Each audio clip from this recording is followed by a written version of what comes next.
મુક્તિબંધન ભાગ 1 chapter 20 hello my child. પરોઢિયાની નિંદરમાં મલકાતા વૈભવના સોહામણા મુખને ધારી ધારીને નિરખી લીધા પછી સબીનાથી અનાયાસ બોલાઈ ગયું. ત્યારે આ અણધાર્યા ઉદ્ગારે તેને પોતાને ચોંકાવી દીધી. હોંગકોંગથી આવ્યા પછી તેના સહવાસની આ તેની 7મી રાત હતી. દરેક વખતે સબીના આદત મુજબ 5 વાગ્યે ઉઠી જઈને વૈભવને જગાડતી. સબીનાના માદક સહવાસના કેફમાં મળસ્કાની નિંદર માણતા વૈભવને વહેલા ઉઠવાનું ગમતું નહીં કે જચતું નહીં, પણ સવાર પહેલાં ઘરે પહોંચી જવાની વાસ્તવિકતાનો ધક્કો તેને સફાળો બેઠો કરી દેતો. સબી, કોઈક સવાર એવી નહીં પડે જ્યારે સૂરજ ઉગ્યા પછી પણ આપણે પરસ્પરની હૂંફમાં આડોટતા રહીએ. આપણો સંબંધ રાતનો છે, એકાંતનો છે. સવાર પડતા જ સમાજની મર્યાદા આપણને સજાગ કરી દે છે. આપણે સ્વેચ્છાએ સ્વીકારેલી આ મર્યાદા છે, પછી તેનો અફસોસ શા માટે વિભુ? ત્રણેક મિલનથી અજાણપણે જ બંને વચ્ચે સબી વિભુના સંબંધોની આત્મીયતા સ્થપાઈ ગઈ હતી.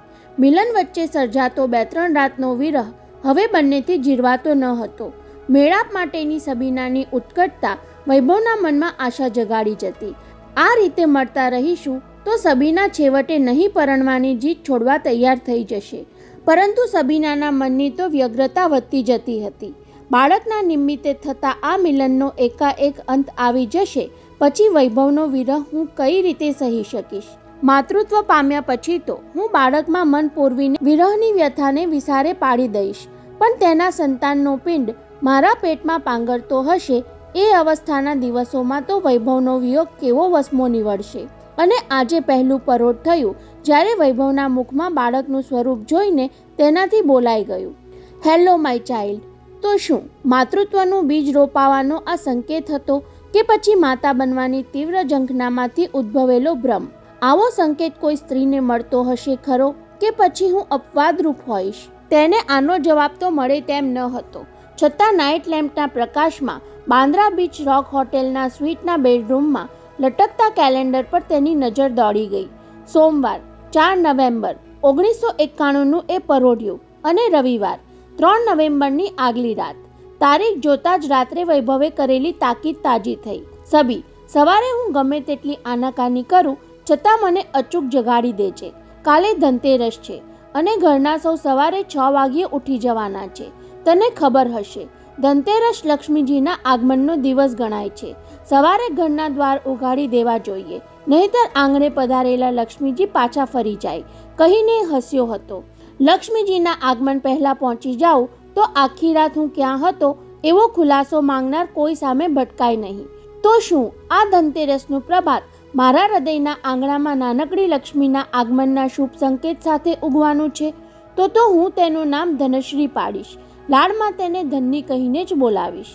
સાગરમાં અચાનક ભરતી ચડી હોય તેમ સબીનાના હૈયામાં હર્ષના મોજા ઉછળવા લાગ્યા અને તેને યાદ આવી ગઈ વહેલી સવારે સમુદ્ર સ્નાન કરવાની વૈભવને કરેલી વાત. નરીમાન પોઈન્ટની રોય શેરેટન હોટલમાં સ્વીટ 999માં છેલ્લી મુલાકાત વખતે વૈભવના પિતાની સાથે ફોન પર ભેટો થઈ ગયા પછી તેને થયું કે અહીંની છાની મુલાકાતો હવે જાહેર થવા લાગી છે, એટલે સ્થળ બદલવું જોઈએ.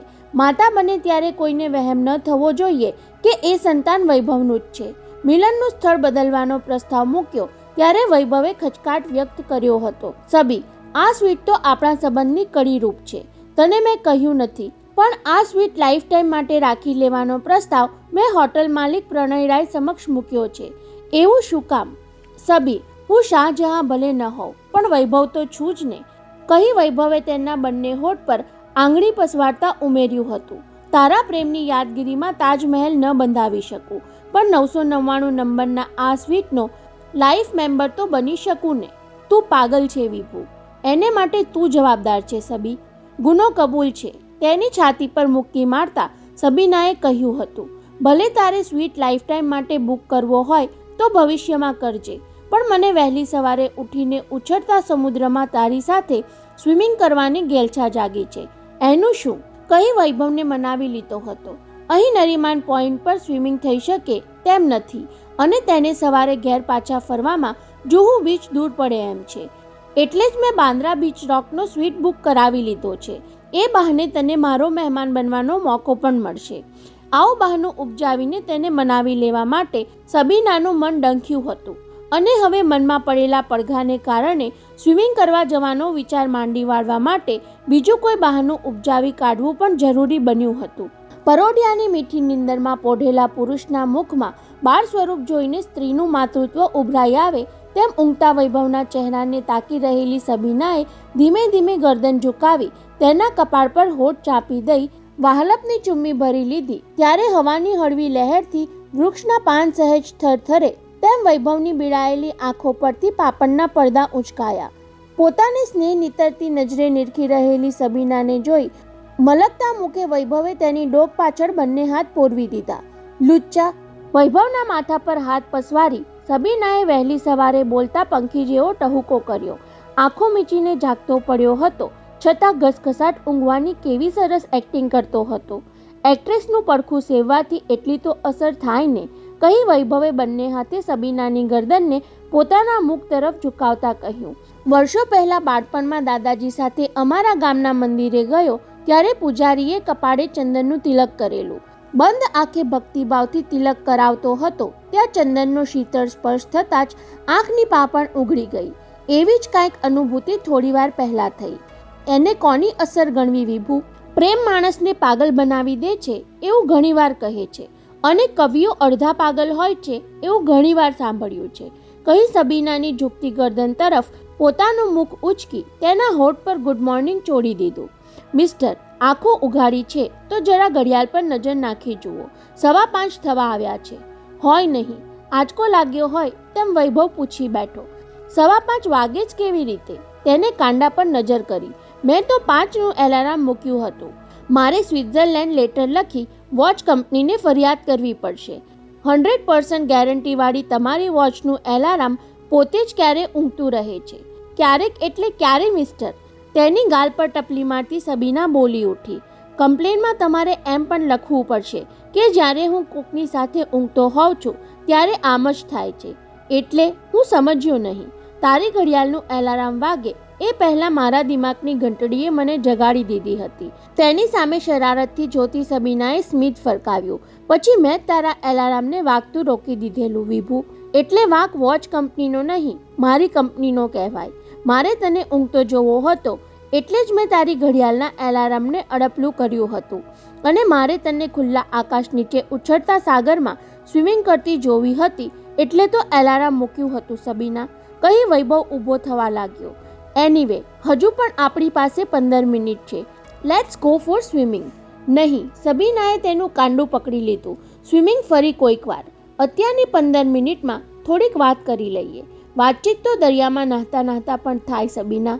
તારા આગ્રહથી આપણે હોટલ બદલી અને હવે તું જ માની લે કે સમુદ્રમાં અત્યારે ઓટ છે અને ભરતી વિના તરવામાં જોખમ છે. જોખમથી તો તું ડરે એવી નથી, છતાં માની લીધું કે સમુદ્રમાં ઓટ છે અને તારા દિલમાં કાંઈક કહેવાની ભરતી ચડી છે. બસ, આજે કાંઈ બહુ ડાહ્યો થઈ ગયો. કહ્યાગ્રો થયો એટલે તને ડાહ્યો લાગ્યો? મજાક કરીને વૈભવે ગંભીર સ્વરે પૂછી લીધું. તું શું કહેવા માંગતી હતી? બોલ. એ જ કે કાલે સવારે તું કોઈ પેપર મેગેઝિનમાં વાંચ કે સબીનાને 100 એક્ટર સાથે અફેર છે તો તને કેવું લાગે? પેપરવાળા 100 એક્ટર એવું શું કામ લખે? 100 ઇન્ડસ્ટ્રીયાલિસ્ટ સાથે સબીનાને લફરું છે એમ જ છાપે ને? આપણી વચ્ચે કોઈ એક્ટર આવે જ શું કામ? કાલે મારા નવા પિક્ચરનું મુહૂર્ત હતું. ખબર છે, એ પિક્ચરનું નામ રોમેન્સ રાખ્યું છે એટલે તો મેં મુહૂર્તમાં આવવાની ઈચ્છા દર્શાવી હતી. સારું થયું તું ન આવ્યો વૈભવ. તું તો એવી રીતે બોલે છે સબીના કે જાણે મુહૂર્તમાં કંઈક ખરાબ બની ગયું હોય. ખરાબ તો નહીં પણ ખરાબ લાગે એવું કંઈક બન્યું ખરું, કહી સબીના થોડીવાર તેને જોતી રહી. મનમાં ગોઠવી રાખેલું કહેવામાં જરા કષ્ટ વર્તાતું હતું. મુહૂર્તના શોટમાં દેવદત્તે મારા બંને બાવડા પકડીને ડાયલોગ બોલવાનો હતો કે અબ મેં તેરે બિના એક પલ ભી જી નહીં શકતા. એમ કહીને તેણે મારા હોઠ સુધી આવીને ઉમેરવાનું હતું, મોહબ્બત કી સોગંદ. પછી દેવદત્તે મોહબ્બત કી સોગંદ કહીને અટકી જવાનું હતું. તેને બદલે લાગણીના આવેશમાં એણે મને કિસ કરી લીધી. વૈભવની આંખોમાં ક્ષણવાર માટે ઈર્ષાનો તિખારો પ્રગટીને ઓલવાઈ ગયો. આજકાલ સેન્સર બોર્ડ કિસિંગ માટે થોડી છૂટછાટ આપવા લાગ્યું છે. એનો આ લોકો લાભ ઉઠાવતા હશે. નહીં વૈભવ, સીનમાં કિસ કરવાની હતી જ નહીં. દેવદત્તે 500-600 મહેમાનોની હાજરીમાં ગેરલાભ ઉઠાવ્યો, અથવા તો એ ભૂલી ગયો કે એણે માત્ર એક્ટિંગ જ કરવાની છે. એણે કિસ કરી એથી કાંઈ ધરતીકંપ થવાનો ન હતો, છતાં મને ખરાબ લાગ્યું. દિગ્દર્શકે શોટ ઓકે કર્યો અને સૌ તાળીઓથી મુહૂર્ત વિધિને વધાવી લઈ મુબારકબાદી આપવામાં પડ્યા. એટલી વારમાં હું મારી અકળામણ છુપાવતી મેકઅપ રૂમમાં ધસી ગઈ. થોડી વાર એકલી પડ્યા પછી મારી અકળામણ આક્રોશમાં પલટાઈ ગઈ. કોણ જાણે મને શું સૂઝ્યું કે મેં સ્પોટ બોયને મોકલી હીરોને મેકઅપ રૂમમાં બોલાવ્યો. આગલી સવારે બનેલી ઘટના કહી સંભળાવતી સબીના સહેજ રોકાઈ, એવી આશામાં કે વૈભવ પૂછશે પછી શું થયું, પરંતુ તેને સાંભળવાની તત્પરતામાં એ અબોલ જ રહ્યો. એટલે સબીનાએ આગળ ચલાવ્યું. દેવદત્ત મેકઅપ રૂમમાં આવ્યો એટલે મેં તેના પર ગુસ્સો ઠાલવ્યો. એણે કબૂલ કર્યું કે પોતે સાચે સાચ રોમેન્ટિક લાગણીના આવેશમાં આવી ગયો હતો, પરંતુ એણે કબૂલ ન કર્યું કે એમાં પોતે કાંઈ ખોટું કર્યું છે. 10-15 મિનિટ પછી બહાર ઊભેલા લોકો સમક્ષ હસવાની એક્ટિંગ કરતા અમે બહાર આવ્યા ત્યારે કોઈની ટકોર મારા કાને અફડાઈ. રોમેન્સ ફિલ્મના મુહૂર્તથી જ રોમાંસ શરૂ થઈ ગયો. હવે ફિલ્મ પૂરી થતાં પહેલાં મેરેજ થઈ જાય તો નવાઈ નહીં. તું એમ માને છે સબીના કે આવું છપાશે એ વાંચીને હું અપસેટ થઈ જઈશ? વૈભવે તેના ખભા પર હાથ મૂકતા પૂછ્યું. હા, આપણા સંબંધોની શરૂઆતમાં તને પડદા પર કોઈની સાથે રોમેન્સ કરતી જોઈને ઉશ્કેરાઈ જતો ખરો, પણ સવારે 5:15 વાગ્યાના આપણા આ એકાંતમાં વિક્ષેપ પાડીને કહેવા જેવી આ વાત મને નથી લાગતી. હજુ મેં કહેવાનું નથી પૂરું કર્યું વૈભવ. સામેના દર્પણમાં પોતાનું પ્રતિબિંબ નિહાળતી સબીના કહી રહી હતી. મેકઅપ રૂમના એકાંતમાં અમે ઝઘડ્યા. તેને લોકોએ અને પ્રેસવાળાએ અફેરનું નામ આપી દીધું. મને જાણવા મળ્યું કે પ્રોડ્યુસર પણ એ અફવાને ચગાવવા માંગે છે જેથી પિક્ચરને પબ્લિસિટી મળે. એ તો તમારી લાઇનની જમાનાની જૂની ટેકનિક છે. વૈભવને હજુ આમાં ગંભીર ચર્ચા કરવા જેવું કાંઈ લાગતું ન હતું. મેગેઝિનમાં લવ અફેરની વાત છપાય અને હીરો હિરોઈન ડિનાય કરીને કહે કે આ બધા ગપગોળા છે, પરંતુ આ વાતને હું ડિનાય નથી કરતી વૈભવ. હવે વૈભવ ચોંક્યો. પેલા હીરો સાથે રોમાન્સ થયો નથી, છતાં ઇનકાર નથી કરવાની એનો અર્થ શું? વૈભવ, હું તને બરાબર સમજાવી શકીશ કે નહીં ખબર નથી, પણ આપણી વચ્ચે કોઈ જાતની ગેરસમજ ન થાય એટલા માટે શક્ય એટલી સ્પષ્ટતા કરી લેવા મથું છું. હું સાંભળું છું સબીના. મને સંતાનનું દાન આપનાર તું જ હોઈશ એવા મારા સંકલ્પમાં હું દ્રઢ છું, પરંતુ એ સંતાન તારું છે એની મારે સમાજને જાણ નથી થવા દેવી. હું જાણું છું માત્ર તારી સાથે જ મારે સંબંધ છે એવું લોકોના મનમાં ઠસી જાય તો સંતાનના પિતા હોવા વિશે તારા એકલા તરફ જ આંગળી ચીંધાય. અને આટલા ખાતર હું દેવદત્ત સાથેના મારા પ્રણય સંબંધની અફવાને રોકવા નથી માંગતી. વૈભવ સબીનાને એવી રીતે તાકી રહ્યો હતો જાણે એના દિલનો તાગ લેવા માંગતો હોય, એના મનોમંથનને માપી લેવા મથતો હોય. સબીના, એવું થશે તો લોકો મારે બદલે દેવદત્ત તરફ આંગળી ચીંધશે. તારા સંતાનનો પિતા દેવદત્ત છે એવું સૌ માનતા થશે. એનાથી પરિસ્થિતિમાં શું ફરક પડવાનો? દેવદત્ત તરફ આંગળી ચીંધાય એમાં ફરક એટલો પડશે કે તારા ફેમિલીને હું બેઇજ્જતીથી બચાવી શકીશ. દેવદત્ત પરણેલો છે જ્યારે તારે લગ્ન કરવાના બાકી છે, અને પરણેલા દેવદત્તના ઘરમાં આ અફવાથી કલેશ કંકાશ નહીં થાય. પોતાનો પતિ બીજી કોઈ સ્ત્રીના સંતાનનો પિતા છે એ જાણીને દેવદત્તની પત્નીને સમાજમાં નીચા જોણું નહીં થાય. તેની પત્ની દેવદત્તથી ડિવોર્સ લઈ લે એવું નહીં બને. મારા કુટુંબને બેઇજ્જતીથી બચાવવા જતાં દેવદત્તના દાંપત્ય જીવનમાં ભંગાણ પડશે એનું દુઃખ નહીં થાય. વૈભવની દલીલના દરેક સવાલ વિંધી નાખનારા અને વજૂદવાળા હતા, છતાં સબીના સ્વસ્થ રહી શકી. તેણે બધું જ વિચારી રાખ્યું હતું. તને એમ લાગે છે કે મેં આનો વિચાર નહીં કર્યો હોય વૈભવ? સબીનાએ ઊભા થઈ જઈ બેડરૂમમાં લટાર મારવાનું ચાલુ કરતા કહ્યું. દેવદત્ત પરણેલો છે, એની પત્ની તેજશ્રી મારી ફ્રેન્ડ છે. એના સંસારમાં ભંગાણ પડે એવું હું કાંઈ જ નહીં થવા દઉં. એને હું સંભાળી લઈશ. અને દેવદત્તને? વૈભવ અધીરાઈથી પૂછી બેઠો. એ કહેશે કે સબીનાના બાળક સાથે મારે કંઈ લાગતું વળગતું જ નથી. તો એ એવું નહીં કરે. આંટા મારતી સબીનાએ અચાનક અટકી જતા કહ્યું. કેટલાક પુરુષો અને ખાસ કરીને અમુક એક્ટર્સ એવા હોય છે જે લફરાને મર્દાનગીના મુકુટનું છોગું માનતા હોય છે. દેવદત્ત થોડો વખત ભલે આવા રૂઆબમાં રાચે, સબીના જેવી એક્ટ્રેસ પણ પોતાના મોહપાશમાં જકડાઈ ગઈ એવું લોકો માનતા થાય, એમાં એને મજા આવતી હોય તો ભલે એવી મજા માણી લે. ત્યારે વૈભવને વધુ સવાલ પૂછવાનું સૂઝ્યું નહીં. એ માત્ર એટલું જ બબડ્યો, મને આવી બધી ગૂંચ ઊભી કરવાની જરૂર લાગતી નથી. પછી તો તારી મરજી. મારી મરજી નહીં, મજબૂરી કહે. મારે માતા થવું છે, પણ કોઈને પિતા બનાવવો નથી. એ મજબૂરી તું જાણે છે વૈભવ, પરંતુ હું એ નથી જાણતો કે તું પરણવાની ના શું કામ પાડે છે. ઘણા દિવસથી કહી દેવા માટે ઘૂંટાતી વાત વૈભવના હોઠે આવી ગઈ. આવી અફવા, આ વિવાદ અને બેઇજ્જતીની આવી ગૂંચ પેદા કરવાની જરૂર શું છે? વૈભવે પૂછ્યું ત્યારે સબીના બારીનો પડદો ખોલી બહાર શાંત સમુદ્રના પાણી તરફ ફેલાતો સવારનો ઉજાસ નિહાળતી હતી. તેણે જવાબ આપવાનું ટાળ્યું એટલે વૈભવ તેની પાસે ગયો. માથા પર હાથ મૂકી સબીનાનું ધ્યાન પોતાના તરફ દોરતા ફરીથી પૂછ્યું, લગ્ન નહીં કરવાની તારી જીત પાછળનું કારણ મને નહીં કહે સબી? એના અવાજમાં જાણી લેવાની તપ્તરતા સાથે સહાનુભૂતિની તીવ્રતા પણ વર્તાતી હતી. શું તને એમ લાગે છે કે પરણીને તો સુખી નહીં થાય? કે પછી ઘણી અભિનેત્રી પરણ્યા પછી પસ્તાઈને છૂટાછેડા લે છે એ ભાર તને સતાવે છે? વૈભવ સપ્તપદીના ફેરા ફરવા સ્ત્રી પગ ઉપાડે છે ત્યારે એના મનમાં દ્રઢ સંકલ્પ હોય છે કે અમારું લગ્ન જીવન સુખી જ નીવડવાનું છે. લગ્ન એ જુગાર છે એવું કહેનાર કોઈ પુરુષ જ હોઈ શકે, બાકી સ્ત્રી તો લગ્નને જીવન યજ્ઞ જ માનતી હોય છે. તો પછી ચાલ આપણે એ જીવન યજ્ઞનો આરંભ કરીએ સબીના. તેનો હાથ પોતાના બંને પંજામાં ઉષ્માભેર દબાવતા વૈભવે પ્રસ્તાવ મૂકી દીધો. તને ક્યારેય પસ્તાવાનો વખત નહીં આવે, કહી તેનો હાથ પોતાની છાતી પર મૂકતા વચન આપ્યું, ઓન ધ ઓથ આઈ સે I will try to make you the happiest person in the world. સાંભળીને સબીનાની કિક્કીમાં લાગણીની ભીનાશ પ્રસરી ગઈ. ઘણીવાર સુધી તેને સ્નેહભરી નજરે તે જોતી રહી. પછી ગળું ખંખેરતી બોલી, મને જગતની સૌથી સુખી વ્યક્તિ બનાવવાના તારા વચન પર સંપૂર્ણ વિશ્વાસ છે વૈભવ, પણ મારે બીજી એક વ્યક્તિના સુખનોય વિચાર કરવાનો છે. કઈ વ્યક્તિ? મારા પિતા.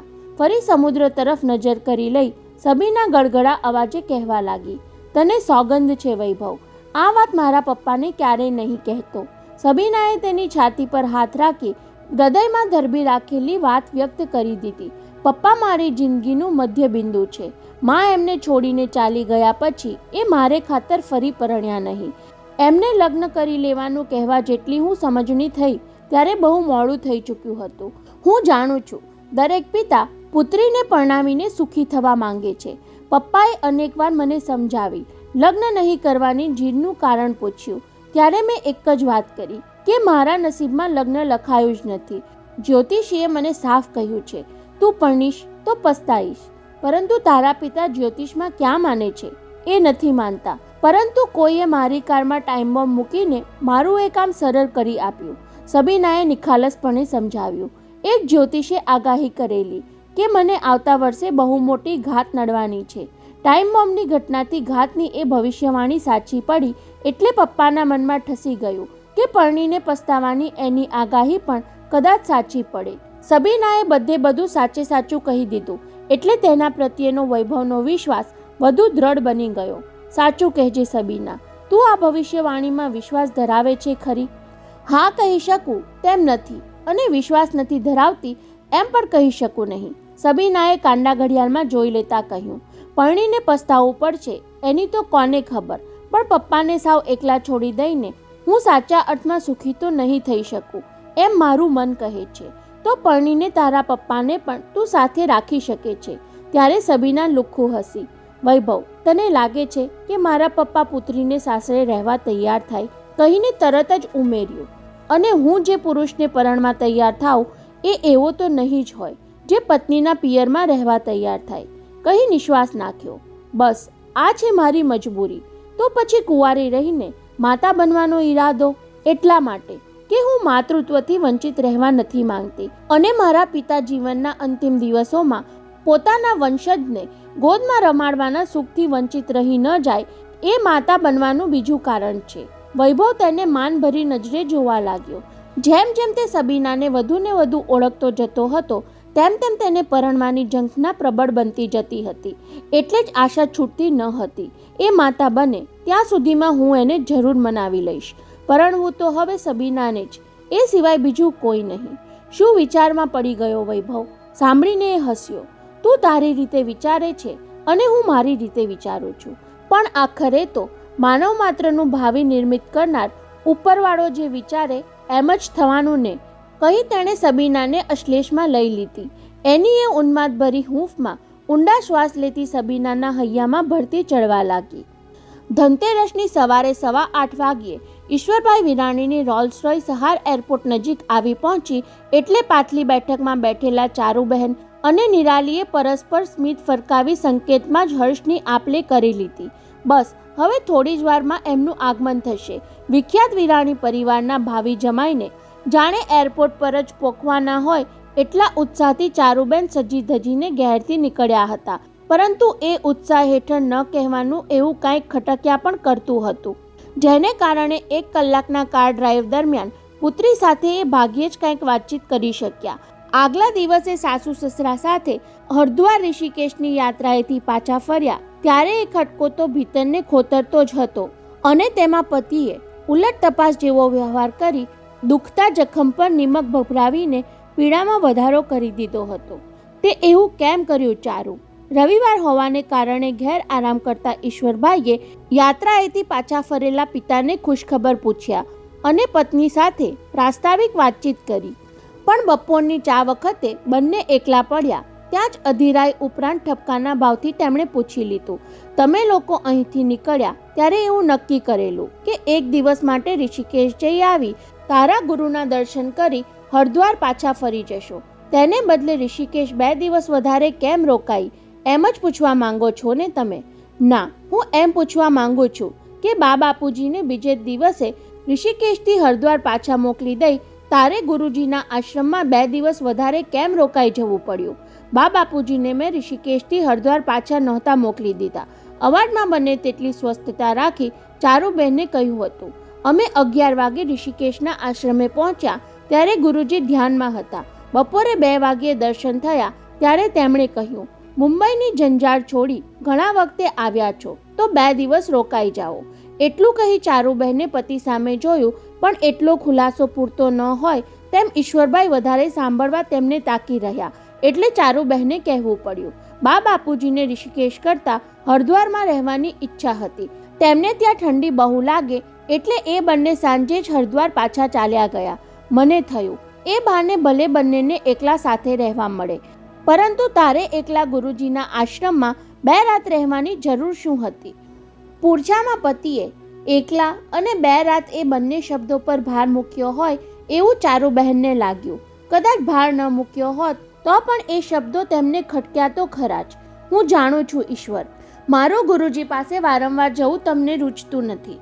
ચારુબહેન અગાઉના એવા જ અનુભવ યાદ કરતા બોલી ગયા હતા. મારા ખંડના પૂજા ઘરમાં પધરાવેલી એમની છબી સમક્ષ રોજ સવારે પૂજામાં બેસું છું, એમાં પણ ક્યારેક તમે ગુરુજી અંગે વ્યંગમાં બોલી નાખો છો. ચારુબહેન બોલતા બોલતા વ્યથા અનુભવતા હતા. અગાઉ ગુરુજીની દિવ્ય શક્તિના 2-4 દ્રષ્ટાંત કહ્યા ત્યારે પણ તમે ખભા ઉછાળીને મારા કથનને હસી કાઢ્યું હતું. તમને હું કેમ સમજાવું કે એથી મારી શ્રદ્ધાને ઠેસ પહોંચે છે? ચારુ, તું જૂની વાતો ઉખેડીને મારા પ્રશ્નનો જવાબ આપવાનું ટાળે છે. ઈશ્વરભાઈએ જીત ચાલુ રાખી. મારો કહેવાનો હેતુ માત્ર એટલો જ હતો કે જ્યાં રાતવસો કરવાની સ્ત્રીઓ માટે સગવડ નથી એવા આશ્રમમાં રાત રોકાવાને બદલે તું હરિદ્વાર રહીને રોજ ગુરુજીના દર્શને ઋષિકેશ જઈ શકી હોત.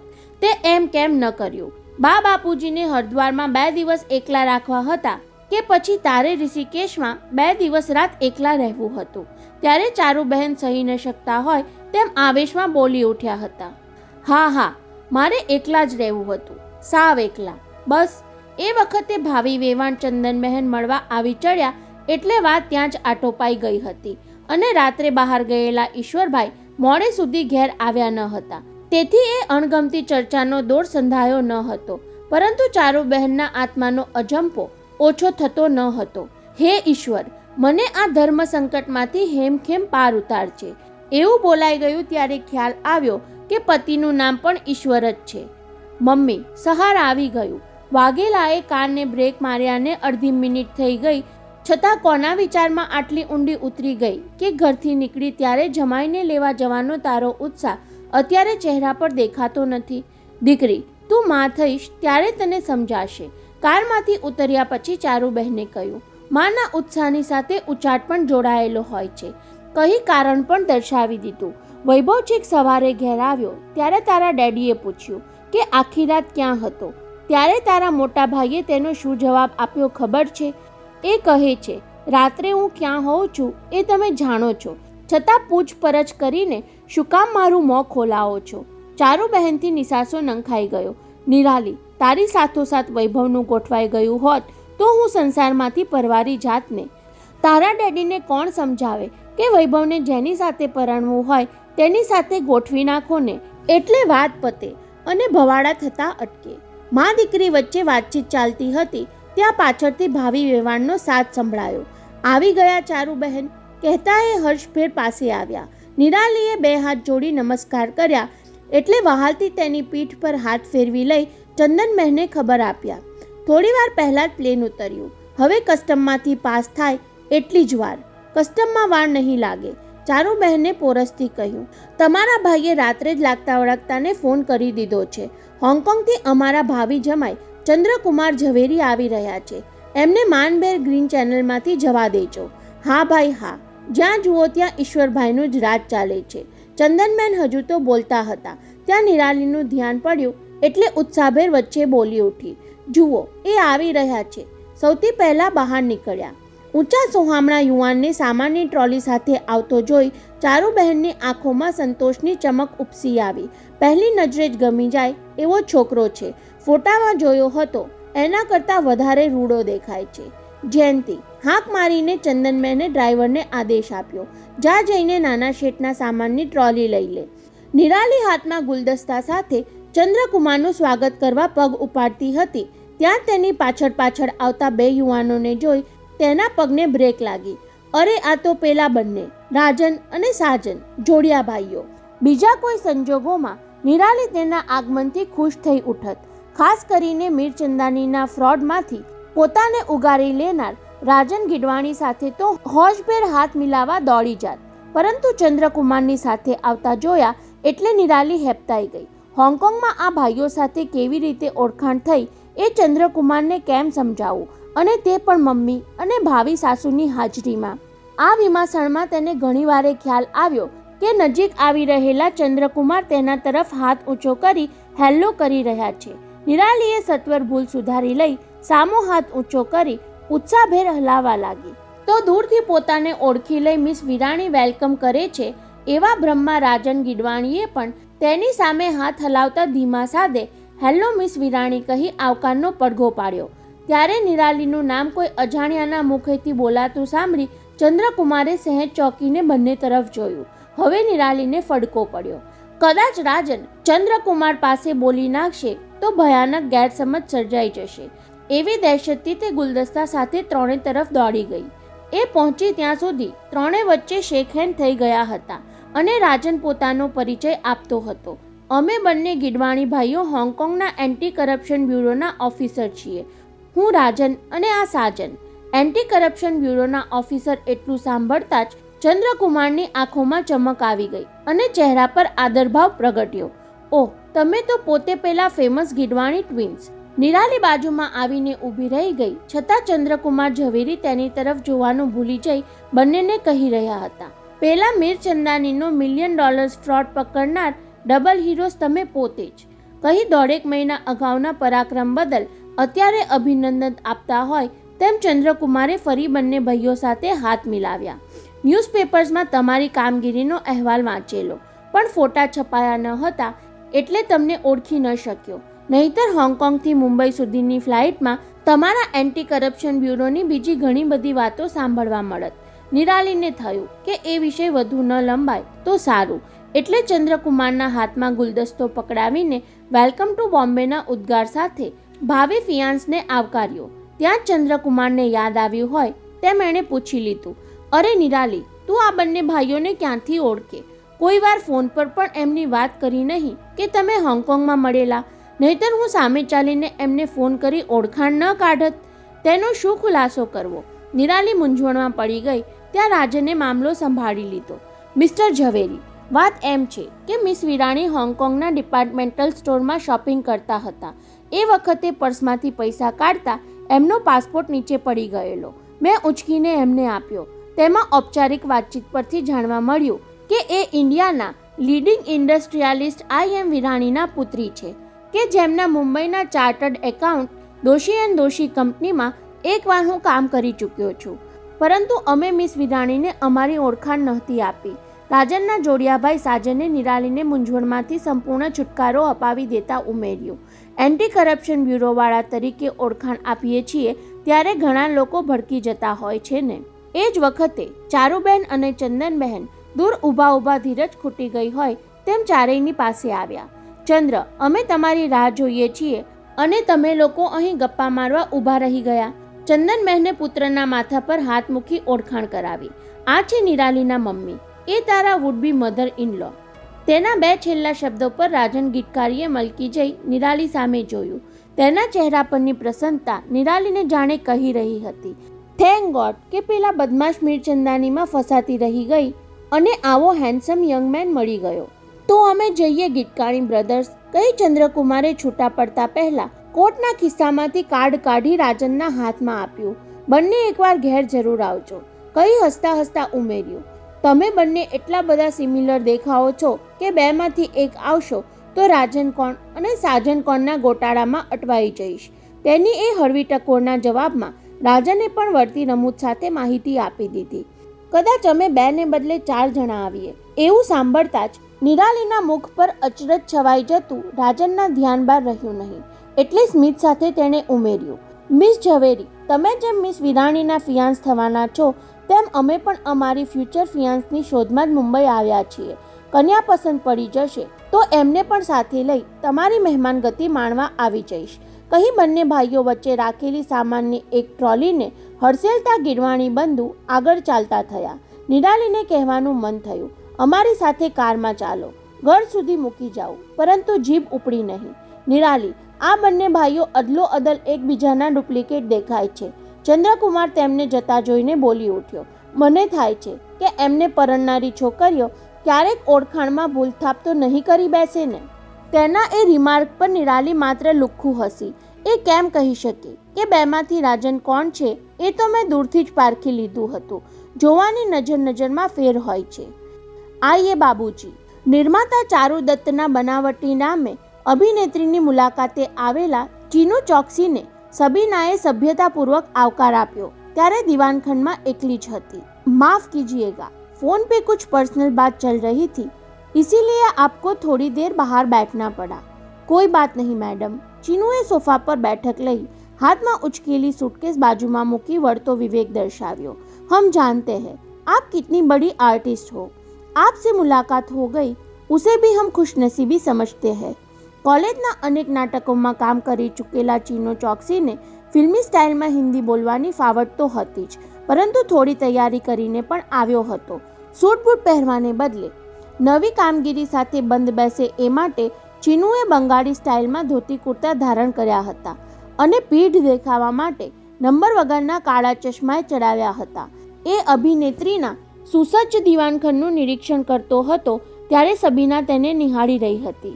ચીનુની સુટકેસ જોઈને સબીનાએ અનુમાન કર્યું અને સામેથી એનો જવાબ મળે એ પહેલાં જ મૂળ વાત ઉચ્ચારી. हाँ बाबूजी, फोन पर आप कोई इंटरनेशनल फिल्म की प्रपोजल के बारे में कुछ कह रहे थे, कहिए क्या प्रपोजल है आपकी. ત્યારે નાટકનો પડદો ઉઘડ્યા પછી એક્ટર સંવાદ ભૂલી જાય એવી ચીનુની હાલત થઈ. ધારી હતી એ કરતાં આ સ્ત્રી રૂબરૂ મળતા ઘણી બધી પ્રતિભાશાળી કેમ દેખાય છે. એની નમ્રતાથી હું આમ નર્વસ કેમ થવા લાગ્યો. બોલવાની હિંમત કેળવવા માટે ચીનુએ આજુબાજુ જોયું એટલે સબીનાએ ધરપત આપી. ફિકર ન કરતા, અહીં ત્રીજું કોઈ હાજર નથી અને પૂછ્યા વિના અંદર કોઈ આવશે નહીં. આપની પ્રપોઝલ બહુ સિક્રેટ લાગે છે. સિક્રેટ કરતાં મિસ્ટીરિયસ શબ્દ વધારે બંધ બેસે છે મેડમ, કહી ચીનુએ બાજુમાં પડેલી પૈડાવાળી સુટકેસ તેના તરફ સરકાવી. હું આપને આ આપવા માટે જ આવ્યો છું. હવે સબીના ચોકી શંકાશીલ દ્રષ્ટિએ સુટકેસને જોતી રહી, પછી વિંધી નાખતી નજર ચીનુ તરફ ફેંકી. શું છે આમાં? રૂપિયા 15 લાખ ઓનલી. 15 લાખ? પણ શું કામ? સબીના અકળાઈને બોલી ઉઠી. મેં હજુ તમારી ફિલ્મની પ્રપોઝલ સાંભળી નથી, કામ કરવાનું સ્વીકાર્યું નથી. ત્યાર પહેલાં તમે 15 લાખ લઈ આવ્યા અને તે પણ સુટકેસમાં ભરીને કેશમાં. મેડમ, મેં કહ્યું ને કે આ મિસ્ટીરિયસ પ્રપોઝલ છે. એમાં નથી કોઈ લેખિત કરાર કરવાનો કે નથી શૂટિંગમાં હાજર રહેવાનું. એક્ટિંગ કરવાની છે ખરી?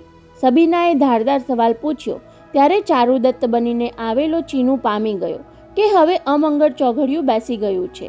હા મેડમ, એક્ટિંગ કરવાની છે, પરંતુ પ્રાઇવેટમાં અને માત્ર એક જ વ્યક્તિ સમક્ષ. રિમોટ કંટ્રોલની ચાંપ દબાવતા જ ટીવીનો પડદો ઝબકવા લાગે તેમ સબીનાના દિમાગમાં ઝબકારો થયો. તેના કપાળની નસ ઉપજતી જોઈને ચીનુએ ધ્રુજારી અનુભવી. બસ ઘડી બે ઘડીમાં ધડાકો થવાનો છે. મિસ્ટર ચારુદત્ત કે પછી તમે જે હો તે, વિવેકનો મલાજો રાખીને સબીનાએ તીખા સ્વરે કહ્યું. તમને ઉદ્યોગપતિ IM વિરાણીએ મોકલ્યા છે ને? આ 15 લાખના બદલામાં મારે તેમના ચિરંજીવી વૈભવ વિરાણી સમક્ષ એવી એક્ટિંગ કરવાની છે જેથી તેને મારા માટે નફરત જાગે. ત્યારે ચીનુ ચોકસીએ માત્ર સંમતિ સૂચક મૌન જ સેવ્યો. મિસ્ટર, તમે આ સુટકેસમાં જે લઈ આવ્યા છો એ કાળી કે ધોળી લક્ષ્મી ન હોત તો હું તેને લાત ફટકારી દેત. બોલતા બોલતા સબીનાથી દાંત પીસાઈ ગયા. અને તમે વિરાણી શેઠના એજન્ટને બદલે એના પાળેલા કૂતરા હોત તો પણ તમને આ ઘરમાંથી લાત મારીને કાઢી મૂકવા જેટલી અમાનતા હું ન દાખવત. કારણ કે પ્રાણી માત્ર પ્રત્યે દયા રાખવામાં હું માનું છું, કહી ગુસ્સો ગળી જવા માટે સબીના થોડું રોકાઈ, પછી આગળ ચલાવ્યું. મારે જે કાંઈ કહેવાનું છે તે આ ઓફર મોકલનારને જ કહીશ. કહેતા તેણે ઊભા થઈ કોડલેસ ફોન ચીનુના હાથમાં સોંપતા કહ્યું, જરા એમનો નંબર જોડી આપો જોઈએ. ત્યારે ચીનુ ઘડીભર દ્વિધામાં પડી ગયો. ફોન જોડી આપીને ઈશ્વરભાઈનો રોષ વહોરી લેવા જેવું નહીં બને ને, પરંતુ સામે ખડકની જેમ ઊભેલી સબીનાને આનાકાની કરવાની હિંમત ચાલી નહીં. તેણે વિરામવિલાનો નંબર લગાડ્યો. સામેથી બેલ વાગતી સંભળાઈ એટલે તરત જ સબીનાના હાથમાં રિસીવર વળગાડી દઈ અવાજમાં સહેજ ધ્રુજારી લાવતા તેમણે કહ્યું, મેડમ, આપ વાત કરી લો, એટલી વારમાં બાથરૂમ જઈ આવું, કહી સુટકેસ ઊંચકી લીધી. હું હમણાં જ આવ્યો. ત્યાં જ સામેથી ફોન ઉચકાયો અને ઈશ્વરભાઈનો પરિચિત અવાજ સાંભળી સબીનાએ શરૂઆત કરી દેવી પડી. ગુડ મોર્નિંગ IM વિરાણી શેઠ. સામેવાળા પોતાનો અવાજ પારખી ગયા છે એની પ્રતીતિ થતાં જ ધનતેરસના શુભ દિવસે સુટકેસ ભરીને લક્ષ્મી મોકલવા બદલ ધન્યવાદ. ફોન કરીને તેની પહોંચ આપવાની જરૂર નહોતી મિસ સબીના સહાની. પહોંચ તો વિરાણી શેઠ, રકમ સ્વીકારવાની અપાઈ. સબીનાનો શ્વાસ ઘૂંટાતો હતો, અવાજ ધાર પકડતો હતો, છતાં ફિલ્મનો સંવાદ બોલતી હોય તેમ કહી નાખ્યું, આપ આટલા મોટા બિઝનેસમેન હોવા છતાં સોદો કરવામાં કાચા નીવડ્યા શેઠજી. એટલે તમારા ઘરની લક્ષ્મી નહીં બનવાના માત્ર 15 લાખ જ મોકલ્યા? હવે ઈશ્વરભાઈ ચૂપ રહ્યા. તમારી હેસિયત તો અબજોની ગણાય છે શેઠ. વૈભવ કહેતો હતો કે 3.5-4 હજાર કરોડનું ટર્નઓવર કરતી કંપનીના આપ માલિક છો, એટલે કમસે કમ 400-500 કરોડના આસામી તો ખરા જ ને. સામેથી જવાબ ન મળ્યો એટલે સબીનાએ પૂછવું પડ્યું, શેઠજી, આપ ધ્યાનથી સાંભળો છો કે નહીં? સાંભળું છું, પણ આ બધું તું મારા માણસની હાજરીમાં બોલે છે, એ બરાબર ન કહેવાય. ફિકર ન કરશો, એ બિચારાએ તો ગભરાટના માર્યા બાથરૂમમાં ધસી જવું પડ્યું. Very good. પહેલીવાર સામેવાળાનો અવાજ ખુલ્યો હોય તેમ સબીનાને સાંભળવા મળ્યું. હવે જે કહેવું હોય તે બોલી નાખ મિસ સબીના સહાની. મારે હવે કાંઈ બોલવાનું રહેતું નથી. શેઠ શ્રી IM વિરાણી, સબીના અણગમા સાથે બોલી ગઈ. આ લડાઈ મારી અને તમારી વચ્ચે છે. આમાં તમારા દીકરાને ક્યાંય વચ્ચે લાવતા નહીં. હવે જોઈએ જીત કોની થાય છે. Good bye and good luck, કહી સબીનાએ પોતાનું કનેક્શન કાપી નાખ્યું. એટલી વારમાં બાથરૂમમાંથી પાછો ફરતો ચીનુ પણ લાભ જોઈને દિવાનખંડમાં સરકી ગયો. મિસ્ટર એજન્ટ, એ હળવી થયેલી સુટકેસ ઊંચકીને સીડી ઉતરતો હતો ત્યાં સબીનાનો સાથ તેની પીઠ પર અફડાયો. ફરીવાર આ ઘરમાં પગ મૂકતા પહેલા 2 વાર વિચાર કરજો, નહીંતર નીચે ચોકી કરતો રાહુ નામનો મારો વિશ્વાસુ શ્વાન તમારા કપડાની સાથે ચામડાના પણ ચિથરા કરી નાખશે. Go and get lost. એ શબ્દોના ધક્કાથી ચીનુ દાદરના પગથિયે સંતુલન ગુમાવતો માંડ બચી ગયો. આવા જરા સરખા અપમાનના બદલામાં લખપતિ બની જવાનું હોય તો કૂતરાની બીક છતાં પણ પાછો આવવા હું તૈયાર છું. મનોમન એવો જવાબ વાળતો એ સુખ શાંતિથી બંગલાની બહાર નીકળી ગયો.